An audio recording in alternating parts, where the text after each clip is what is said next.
तो स्टूडेंट्स आज का हमारा जो टॉपिक है वो है केमिकल प्रॉपर्टीज ऑफ ईथर। ठीक है, इसके पहले हमने फिजिकल प्रॉपर्टीज ऑफ ईथर देखा। अब ये जो टॉपिक है केमिकल प्रॉपर्टी, ये चैप्टर का लास्ट टॉपिक है। ठीक है, जो केमिकल प्रॉपर्टीज। ठीक है, अब इसके अंदर में आपको क्या करना है, 4 डिफरेंट मेथड्स पढ़नी है, जिसके अंदर में आपका केमिकल प्रॉपर्टीज का टॉपिक कंप्लीट होगा। उसके बाद में एक छोटा सा यूजेस वगैरह बचता है, वो ठीक है। नाउ तो फर्स्ट प्रॉपर्टी आपको क्या देखनी है केमिकल प्रॉपर्टीज ऑफ ईथर में, लेबोरेटरी टेस्ट। मतलब लेबोरेटरी टेस्ट करना आपको ईथर से रिलेटेड। ठीक है, उसको मतलब ईथर्स को लेना है, फिर उसको एसिड के साथ में ट्रीटेड करना है और कुछ स्पेसिफिक जो सॉल्ट बनेगा दैट इज ऑक्सोनियम सॉल्ट, वो फॉर्म करना है। नाउ सेकंड मेथड में क्या करना है, reactions involving alkyl group of ether. तो उसके अंदर में क्या करना है, अल्काइल ग्रुप्स की रिएक्शन जो ईथर के साथ में करनी है, उसके अंदर में क्या करना है, फॉर्मेशंस ऑफ पेरोक्साइड आपको करना है। It means that oxygen molecules की रिएक्शन, मतलब ऑक्सीजन मॉलिक्यूल्स ईथर्स के अंदर में हमें उसके अंदर में ऐड करना है। ये जब हम देखेंगे तब आपको समझ में आ जाएगा कि ये फॉर्मेशंस ऑफ पेरोक्साइड ये होता क्या है। नाउ नेक्स्ट वन अगर देखना है तो reactions involving carbon oxygen bond, इसके अंदर में आपको देखना है कि उसके अंदर में 3 सब रिएक्शंस आपको पढ़नी है। जैसे पहला reaction with hot dilute sulphuric acid, इसके बाद हमें उसको हाइड्रोलिसिस करना है। मतलब सल्फ्यूरिक एसिड के साथ में, वो भी कैसा, हॉट डाइल्यूट सल्फ्यूरिक एसिड के साथ में आपको रिएक्शंस करनी है। बाद में BCl5 के साथ में रिएक्शंस करनी है और reactions with hot concentrated acid के साथ में उसके आपको रिएक्शंस करनी है। ये हमें करना है थर्ड मेथड के अंदर में, जिसमें reactions involving carbon oxygen bonds होगा। नाउ लास्ट मेथड में हमें क्या पढ़ना है, electrophilic substitution reaction in aromatic ethers. Aromatic का मतलब क्या होता है, यू नो वेरी वेल, जो बेंजीन रिंग्स होगा। तो एरोमेटिक्स के अंदर में इलेक्ट्रोफिलिक सब्स्टिट्यूशन रिएक्शंस करनी है, जिसके अंदर में आपको 3 सब रिएक्शंस पढ़ना है। जैसे पहला हैलोजिनेशन। हैलोजिनेशंस का मतलब क्या होता है कि हैलोजेंस का एडिशंस करना है, मतलब हैलोजेंस की रिएक्शंस करनी है। नेक्स्ट वन है फ्रीडल-कार्प रिएक्शन। इसके अंदर में आपको पता क्या होता है कि अनहाइड्रस AlCl3 हम इसको यूज करते हैं। ठीक है, तो ये फ्रीडल-कार्प रिएक्शन, इसके पहले भी हमने ये रिएक्शंस देखी है। और नाइट्रेशन, नाइट्रेशंस का मतलब क्या होता है, एडिशन ऑफ नाइट्रिक एसिड, ये हमें करना है, जो कि 1 बाय 1 हम केमिकल्स रिएक्शन में ये 4 मेथड्स के अंदर में ये पढ़ेंगे। ठीक है, तो फर्स्ट ऑफ ऑल हम पहली मेथड जो स्टार्ट करते हैं that is laboratory test for ethers. ठीक है, जब भी हम ईथर्स की रिएक्शन लेबोरेटरी टेस्ट में करेंगे तो सबसे पहले हम ईथर्स की प्रॉपर्टी जानेंगे कि ईथर्स जो कंपाउंड्स होता है वो न्यूट्रल कंपाउंड होता है। ठीक है, क्यों न्यूट्रल होता है, लेकिन कब न्यूट्रल होता है, ये भी सवाल आएगा कि न्यूट्रल जब होगा जब वो एक्वियस मीडियम में होगा। कौन से मीडियम में, एक्वियस मीडियम में। तो फर्स्ट प्रॉपर्टी हम क्या लिख सकते हैं, ethers are neutral compounds in aqueous medium. ठीक है, मतलब उसकी रिएक्शंस हम क्या करेंगे, या फिर उसको वाटर के अंदर में अगर हम ऐड करेंगे तो वो अपना जो नेचर शो करेगा वो एक्वियस मीडियम शो करेगा। अगर हम देखते हैं सेकंड कि ईथर्स ये जो होता है ये do not react with base, ये बेस के साथ में रिएक्ट नहीं होता। बाद में कोल्ड डाइल्यूट एसिड के साथ में, फिर कोल्ड डाइल्यूट एसिड के साथ में अगर रिएक्ट नहीं होगा तो फिर किसके साथ होगा, सिंपल है, वो कॉन्सेंट्रेटेड एसिड के साथ में क्या करेगा, अपनी रिएक्शन शो करेगा। बाद में यहाँ पे रिड्यूसिंग एजेंट के साथ में भी रिएक्शन नहीं करेगा, ऑक्सीडाइजिंग एजेंट और एक्टिव मेटल्स, इन सभी के साथ में वो क्या होता है, नॉन रिएक्टिव्स होता है, मतलब नॉन रिएक्टिव सब्सटेंस होता है, दैट इज ईथर। तो फिर वो रिएक्ट किसके साथ होगा, तो सिंपल है, वो रिएक्ट होगा कोल्ड कॉन्सेंट्रेटेड एसिड के साथ है। ठीक है, नाउ अगर हम नेक्स्ट प्रॉपर्टी उसकी देखते हैं कि जो ईथर्स होता है ये डिसॉल्व होगा किसके अंदर में, कोल्ड कॉन्सेंट्रेटेड एसिड के साथ में। एसिड के अंदर में आप क्या यूज करोगे, एक तो सल्फ्यूरिक एसिड यूज करोगे, नहीं तो HCl यूज करोगे। ठीक है, मैक्सिममली H2SO4 यूज होता है। और जब ऐसा होगा कोल्ड कॉन्सेंट्रेटेड सल्फ्यूरिक एसिड के साथ में ईथर जब ट्रीटेड होगा तो आपको किसका फॉर्मेशन होगा, दैट इज ऑक्सोनियम सॉल्ट्स का क्या होगा, फॉर्मेशंस होगा। ठीक है, ये चीज ध्यान में रखना। और ये जो प्रॉपर्टी होती है जो ईथर्स के साथ में कोल्ड कॉन्सेंट्रेटेड एसिड जो रिएक्ट होगा, तो सिंपल सी प्रॉपर्टी से क्या होता है, इससे डिस्टिंग्विश होता है ईथर्स का हाइड्रोकार्बन से। ये चीज ध्यान में रखना कि जो ईथर्स होते हैं उसको अगर हमें हाइड्रोकार्बन से सेपरेट करना है तो हम क्या करेंगे, ये लेबोरेटरी टेस्ट ऑफ ईथर्स करेंगे। ठीक है, अगर हम यहाँ पे देखते हैं ये जो ईथर से डिसॉल्व होता है, ईथर्स का मॉलिक्यूलर फार्मूला क्या है, you know very well, ROR। यहाँ पे एक तो सिमेट्रिकल होगा या फिर असिमेट्रिकल होगा। यहाँ पे ROR' का मतलब क्या है, ये असिमेट्रिकल ईथर है। ठीक है, और सिमेट्रिकल। अब यहाँ पे जब हम देखते हैं तो ऑक्सीजन के बारे में आपको अच्छे से पता है कि ऑक्सीजन के पास में 2 लोन पेयर होती है और 2 अनपेड इलेक्ट्रॉन्स होते हैं। तो यहाँ पे जो 2 अनपेड इलेक्ट्रॉन्स थे उसके साथ में अल्काइल ग्रुप मतलब R के साथ में बॉन्डिंग बना लिए। अब यहाँ पे बचेगा कौन, तो ऑक्सीजन के पास में उसकी 2 लोन पेयर शो होगी। ठीक है। अब लोन पेयर जो होती है मैक्सिममली क्या होता है बेटा, कभी कभार तो इन्वॉल्व नहीं होती है, किसी के साथ में रिएक्ट नहीं होती है, और जब भी रिएक्ट होती है तो वो क्या करती है, लोन पेयर जब भी किसी के साथ में अपना बॉन्ड फॉर्मेशन करती है तो खुद के ऊपर एक पॉजिटिव चार्ज रिसीव करती है। ये चीज ध्यान में रखना, हम देखेंगे। तो ये ईथर से, ईथर की रिएक्शन हम किसके साथ में करेंगे, दैट इज H2SO4, मतलब कौन है आपका ये सल्फ्यूरिक एसिड, ठीक है, सल्फ्यूरिक एसिड। अब सल्फ्यूरिक एसिड भी कौन सा, ये रहेगा कोल्ड कॉन्सेंट्रेटिक, कौन सा रहेगा, कोल्ड कॉन्सेंट्रेटिक सल्फ्यूरिक एसिड रहेगा। जब ये ऐसा होगा, ठीक है, कोल्ड कॉन्सेंट्रेटेड, जब इनके बीच में रिएक्शंस होगी, अब होगा क्या, सिंपल सा है। तो यहां से H2SO4 में से एक हाइड्रोजन यहां पे निकलेगा, ठीक है, और एक हाइड्रोजन जो है, जो H+ है, ऑक्सीजन पता आपको क्या था, ऑक्सीजन के पास में इलेक्ट्रोनेगेटिविटी ज्यादा होती है करके ऑक्सीजन ने नेगेटिव चार्ज शो करेगा, तो ऑक्सीजन के साथ में एक बॉन्डिंग बनाएगा हाइड्रोजन, तो यहां पे मिलेगा क्या प्रोडक्ट आपको R, बाद में मिलेगा बेटा O, फिर R', फिर नीचे मान के चलो एक हाइड्रोजन अटैच हुआ और एक लोन पेयर अगर उसने वहां पे इन्वेस्ट किया साथ में, उसका मतलब क्या हुआ कि ऑक्सीजन के ऊपर कौन सा चार्ज रिसीव होगा, प्लस चार्ज। अगर ये हुआ तो यहाँ पे ये जो प्रोडक्ट आपको मिलेगा, और यहाँ पे बचेगा कौन, H और SO4, HSO4, और इसके ऊपर चार्ज रिसीव होगा नेगेटिव, मतलब वो फोर्स ऑफ अट्रैक्शन से क्या होगा, उसके साथ में बाइंडिंग रहेगा, मिक्स नहीं रहेगा लेकिन थोड़ा लग के रहेगा, ठीक है। तो ये चीज यहाँ पे आपको देखने में मिलेगी। तो ये जो प्रोडक्ट मिला, ये प्रोडक्ट मिला बेटा आपको ऑक्सोनियम सॉल्ट, कौन सा, ऑक्सोनियम सॉल्ट, ठीक है। अगर ऑक्सोनियम सॉल्ट अगर ये मिलता है, इसी का दूसरा नाम अगर हम लिखेंगे और में, तो क्या होगा, देखो ये अल्काइल है, ये भी अल्काइल है, मतलब दो बार अल्काइल है, इसका नाम आएगा डाई अल्काइल, ठीक है, डाई अल्काइल, बाद में O+ है, ठीक है ना, डाई अल्काइल O+ है, O+ का मतलब क्या होगा, दैट इज ऑक्सोनियम, ठीक है, डाई अल्काइल ऑक्सोनियम, बाद में कौन है, hydrogen, die alkyl oxonium hydrogen, अब बचा कौन इसके साथ में लग के HSO4। अब HSO4 का मतलब क्या था, हाइड्रोजन सल्फेट, ठीक है, हाइड्रोजन सल्फेट है, तो यहाँ पे दो बार हाइड्रोजन सल्फेट नहीं लिखेंगे, तो इसका दूसरा नाम भी है HSO4 को हम बोलते हैं बायसल्फेट, क्या नाम रखेंगे ध्यान में इसका, बायसल्फेट, ठीक है, ये रहेगा उसका दूसरा नाम, कौन सा, ऑक्सोनियम सॉल्ट तो है ही, बाद में क्या रहेगा, डाइअल्काइल ऑक्सोनियम हाइड्रोजन बायसल्फेट, ये इसका नाम रहेगा। अगर इससे रिलेटेड अगर हम एग्जांपल्स देखते हैं, ठीक है, एग्जांपल्स अगर हम देखेंगे तो पहला एग्जांपल्स देखते हैं बड़ा सिमेट्रिकल का। सिमेट्रिकल का मतलब क्या होगा, दोनों अल्काइल ग्रुप सेम रहेंगे, दैट इज C2H5C2, ठीक है। अगर ये है, किसके साथ रिएक्ट करेंगे, H2SO4 के साथ में, किसके साथ में, H2SO4, अब यहाँ पे जाकर इधर लिखते हैं, ठीक है, प्रोडक्ट ध्यान रखो।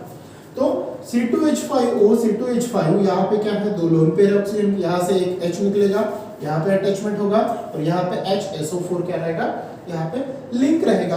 तो प्रोडक्ट क्या मिलेगा यहाँ पे आपको, ध्यान दो अच्छे से, ये मिलेगा बेटा C2H5O, यहाँ पे एक प्लस चार्ज रिसीव होगा, यहाँ पे हाइड्रोजन आएगा, यहाँ पे फिर से C2H5 और इसके साथ में लिंक कौन रहेगा, HSO4 माइनस, ठीक है। अब ये हो गया आपका कौन सा, डाइथाइल ईथर, इसका अगर नाम लिखेंगे हम, इसका नाम होगा डाइथाइल ईथर, ये आपका सल्फ्यूरिक एसिड, ये कैसे रहेगा, कोल्ड कॉन्सेंट्रेटिक रहेगा। तो प्रोडक्ट आपको क्या मिलेगा, ध्यान दो इधर, ठीक है, प्रोडक्ट आपको क्या मिलेगा, दो बार इथाइल है, मतलब डाइथाइल, ठीक है, क्या नाम लिखेंगे इसका, डाइथाइल, ठीक है, बाद में ऑक्सोनियम, बाद में है डाइथाइल ऑक्सोनियम हाइड्रोजन, और ये कौन है आपका, बायसल्फेट, ठीक है, बायसल्फेट, समझ में आया, सिंपल सा था। डाइथाइल ईथर के साथ में जब हम सल्फ्यूरिक एसिड की रिएक्शंस करेंगे तो यहाँ पे प्रोडक्ट क्या मिलेगा, ऑक्सोनियम सॉल्ट तो मिलेगा, लेकिन ऑक्सोनियम सॉल्ट का नाम क्या है, डाइथाइल ऑक्सोनियम हाइड्रोजन बायसल्फेट, ठीक है। अगर दूसरा एग्जांपल अगर हम देखते हैं, अगर ये सिमेट्रिकल है, अगर असिमेट्रिकल रहा, जैसे C2H5O और CH3 अगर ऐसा रहा, और H2SO4 की जगह अगर मैंने HCl अब ले लिया, वो भी कोल्ड कॉन्सेंट्रेटेड, तो अब होगा क्या, सिंपल है, ये H जो है ये कहाँ पे अटैक करेगा, मतलब कहाँ पे सब्स्टिट्यूट होगा, मतलब लिंक होगा, ये ऑक्सीजन के पास लिंक होगा, तो प्रोडक्ट आपको क्या मिलेगा, दैट इज C2H5, बाद में ये O के ऊपर चार्ज क्या आएगा H+ और नीचे कौन लिंक होगा, हाइड्रोजन, और यहाँ पे CH3 जैसा का वैसा, अब यहाँ पे लिंक जो होगा वो होगा Cl-, ठीक है। अब मुझे बताओ यहाँ पे एक असिमेट्रिकल है और एक, मतलब ये जो एग्जांपल है असिमेट्रिकल ईथर का, क्योंकि यहाँ पे दोनों अल्काइल ग्रुप डिफरेंट है, एक मिथाइल है और एक इथाइल है। जैसे यहाँ पे दोनों सेम थे तो हमने यहाँ पे डाइइथाइल यूज किया, अब यहाँ पे यूज क्या करेंगे, दोनों डिफरेंट है तो अल्फाबेटिकली ऑर्डर फॉलो करना। अल्फाबेटिकल में यहाँ पे मिथाइल और इथाइल, तो फर्स्ट अपन कौन आएगा, इथाइल, तो फर्स्ट अपन प्रायोरिटी हम देंगे इथाइल, बाद में देंगे मिथाइल, इथाइल मिथाइल, बाद में कौन है आपका ऑक्सोनियम है, कौन है, इथाइल मिथाइल ऑक्सोनियम, ठीक है। ऑक्सोनियम के बाद में कौन है, हाइड्रोजन, ठीक है, हाइड्रोजन, और अटैचमेंट कौन है, Cl को हम क्या लिखते हैं, दैट इज क्लोराइड, ठीक है। इसका नाम क्या हुआ, ethyl methyl oxonium hydrogen chloride. कभी कभार मान के चलो आपको नाम लिखने में बड़ा कंफ्यूजन अगर होता है तो उस समय में आपको क्या करना है, डायरेक्ट अगर ये नाम नहीं आ रहा ना तो डायरेक्ट आपको ऑक्सोनियम सॉल्ट ही लिख के रख देना है, ठीक है, तो यहाँ पे आपका कंफ्यूजन हो निकल जाएगा, क्लियर। तो ये तो बेटा दोनों सिंपल से एग्जांपल जो किसके अंदर में आते हैं, लेबोरेटरी टेस्ट ऑफ ईथर्स के अंदर में, ठीक है। अब नेक्स्ट जो मेथड्स है आपकी सेकंड, वो क्या है, रिएक्शंस इन्वॉल्विंग, कौन सी, रिएक्शंस इन्वॉल्विंग किसके साथ में, अल्काइल ग्रुप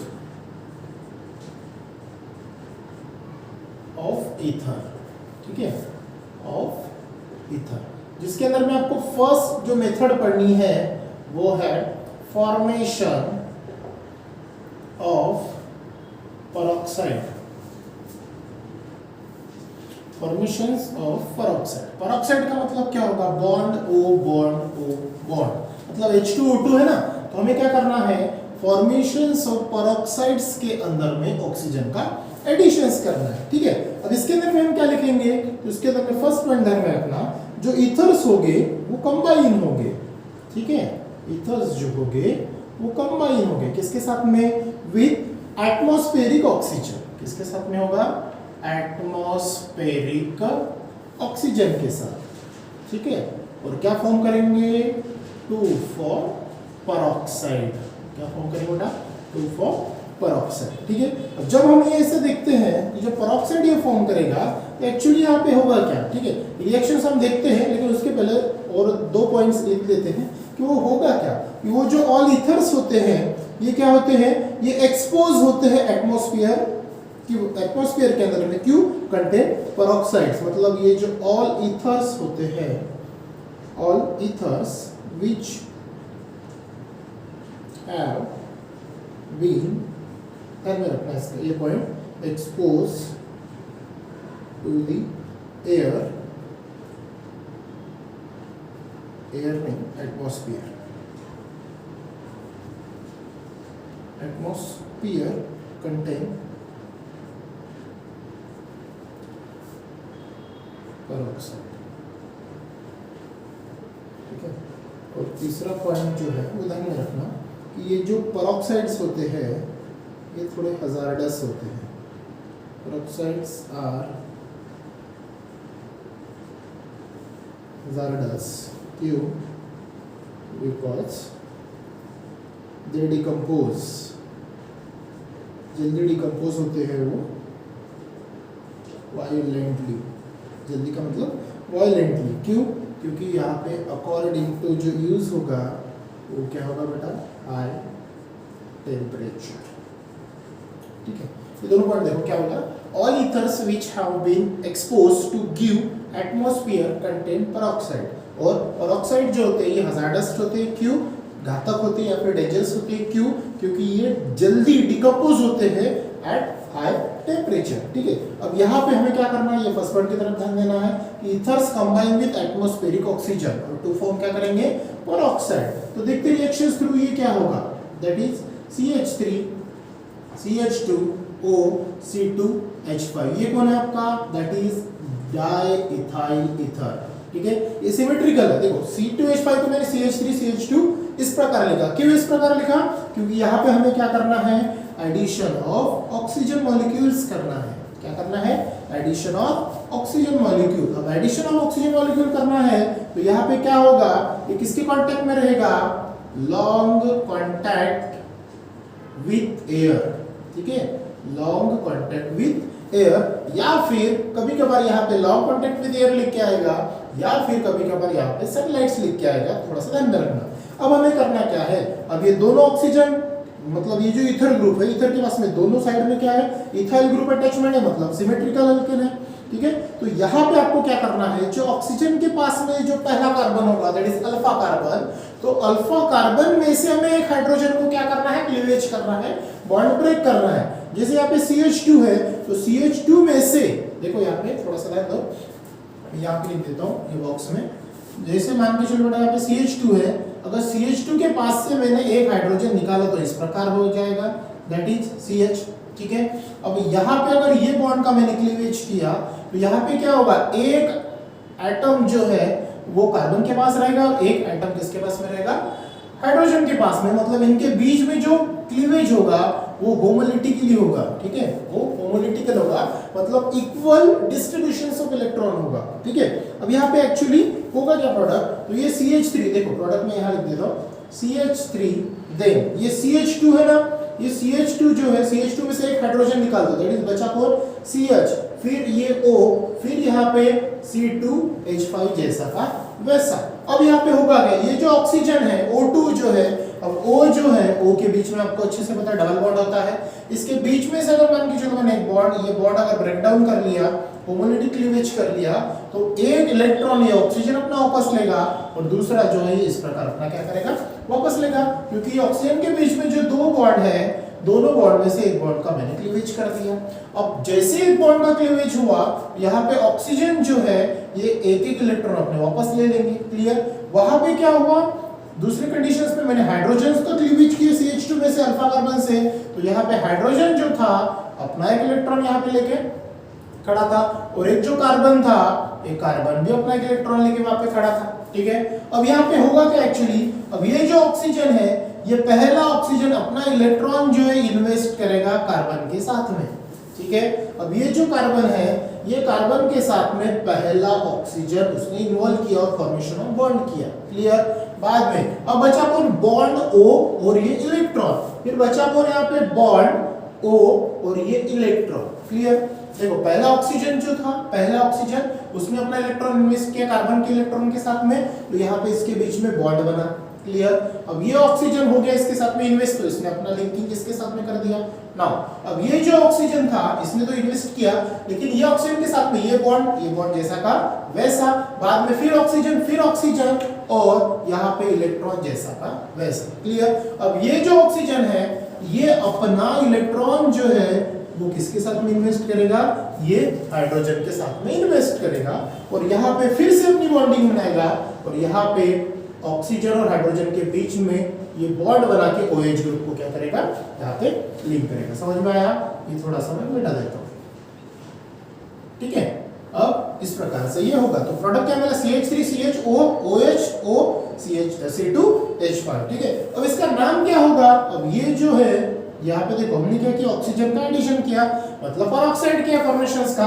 अब इसका नाम जो हम लिखते हैं, इसका नाम है बेटा परऑक्साइड ऑफ, किसका परऑक्साइड है, ठीक है ना, परऑक्साइड ऑफ किसका, दोनों ग्रुप देखो C2H5 मतलब कौन है, डाइइथाइल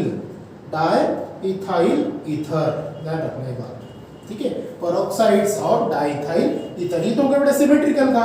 असिमेट्रिकल का अगर आप लेते हो उस प्रकार यहाँ पे नाम आएगा परऑक्साइड्स ऑफ, फिर अल्फाबेटिकली आप वहां से रिलीज करते हो या फिर यहाँ से रिलीज करोगे, ठीक है। तो यहाँ पे क्या आएगा नाम, alphabetically peroxides of ethyl methyl ether आएगा, क्लियर। उस प्रकार से ये रहेगा। तो ये हो गया बेटा सिंपल से अपनी दो रिएक्शंस जो केमिकल प्रॉपर्टीज के अंदर में आती है, जैसे पहली लेबोरेटरीज फॉर ईथर और दूसरा फॉर्मेशंस ऑफ परऑक्साइड, ठीक है। थर्ड मेथड जो है रिएक्शंस इन्वॉल्विंग CO बॉन्ड, उसके अंदर में हमें क्या 3 मेथड्स पढ़नी है, वो कंटिन्यू करेंगे हम नेक्स्ट क्लास में।